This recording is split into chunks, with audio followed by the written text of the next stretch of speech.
Loneliness in the context of narcissistic abuse is profound and multifaceted, often going beyond what most people understand as loneliness. This isn't just about being physically isolated or spending time alone. It's an existential loneliness, a deep sense of disconnection from the world around you, including from yourself.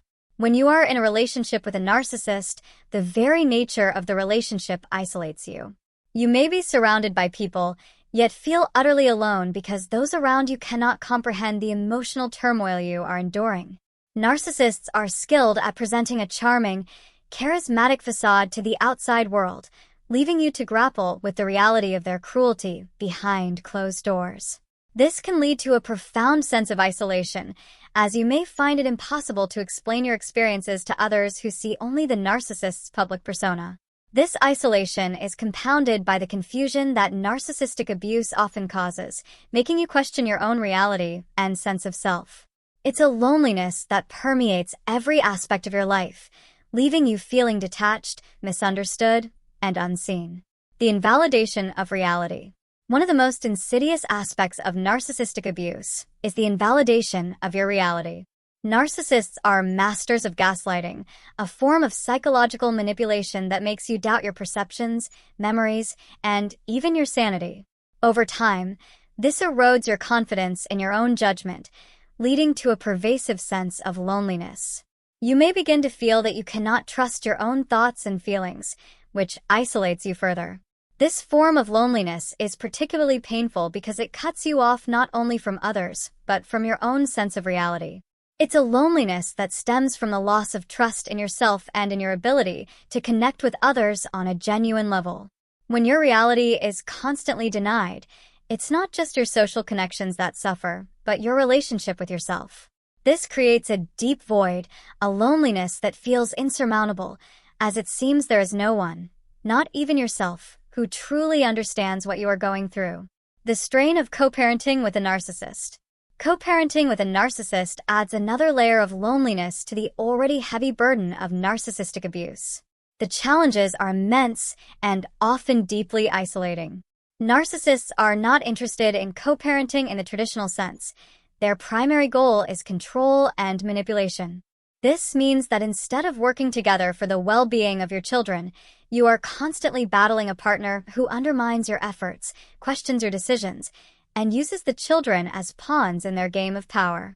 This can make you feel incredibly lonely, as you are left to carry the emotional and logistical load of parenting almost entirely on your own. The loneliness here is not just about the physical absence of support, but about the emotional and psychological toll of being constantly opposed by someone who should be your partner.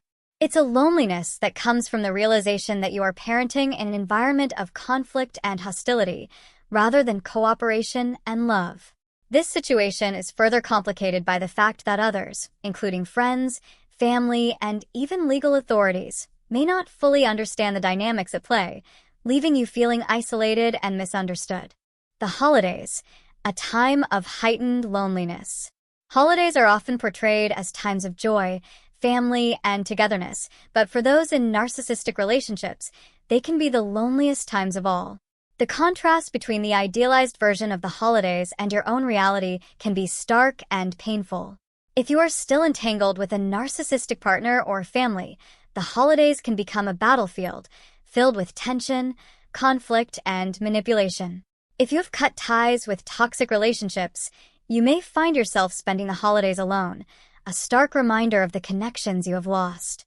Even if you are surrounded by people, the loneliness can be overwhelming as you witness others enjoying the kind of family closeness and love that feels out of reach for you.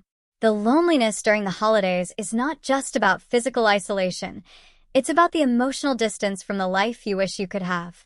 It's about feeling like an outsider, looking in on a world that seems unattainable.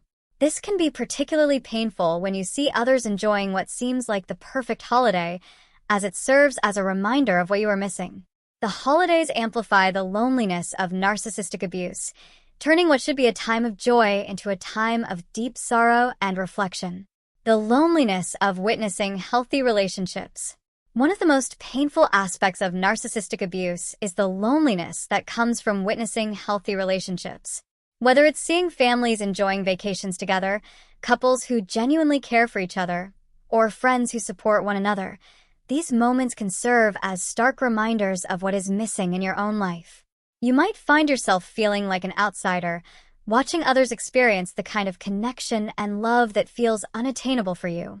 This form of loneliness is particularly insidious because it not only highlights your isolation but also deepens your sense of inadequacy and self-doubt.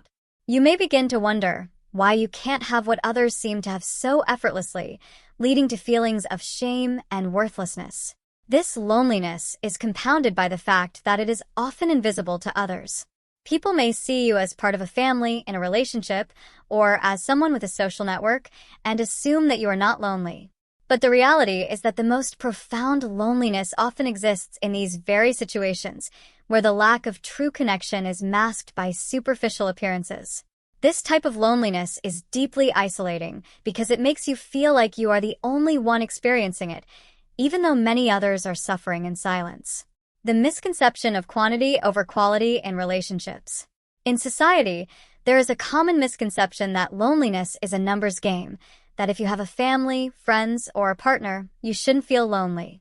However, survivors of narcissistic abuse know all too well that loneliness is not about the quantity of relationships, but the quality.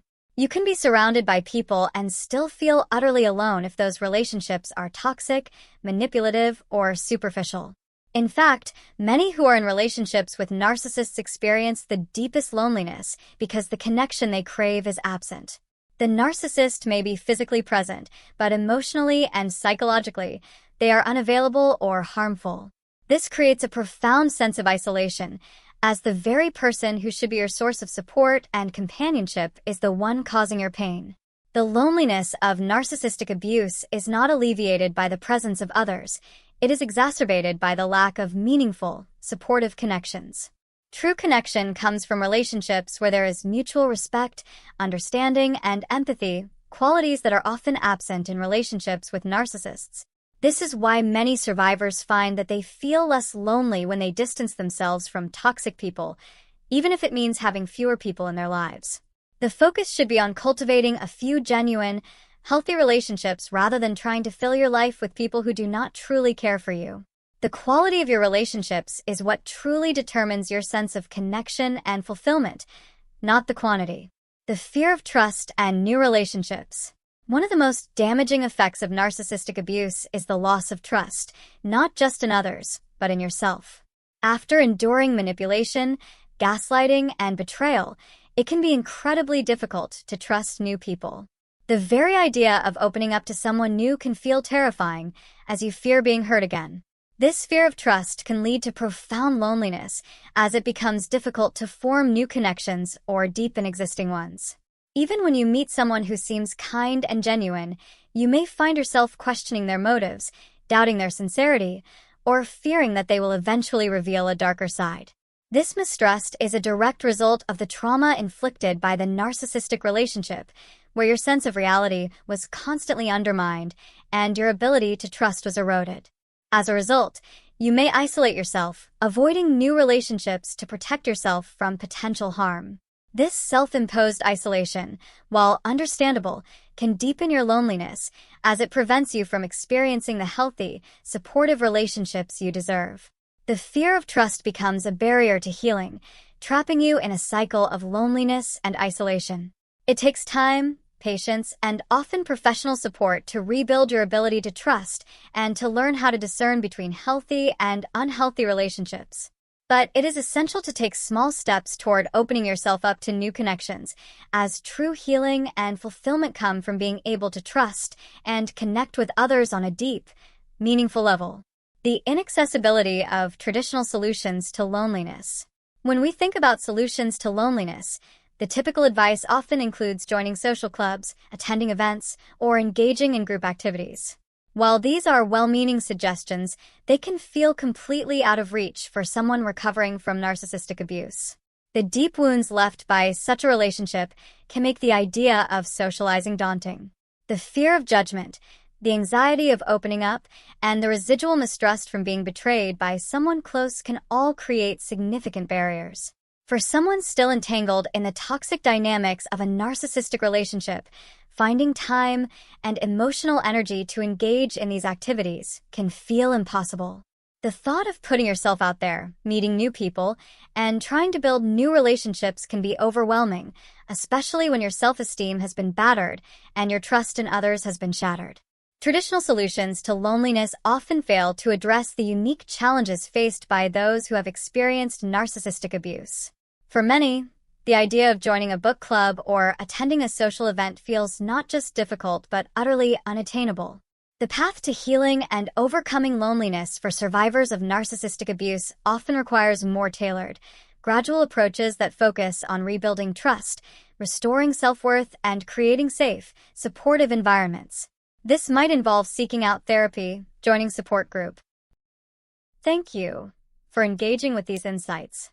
If you find value in this discussion, I encourage you to subscribe, share your thoughts, and join the conversation.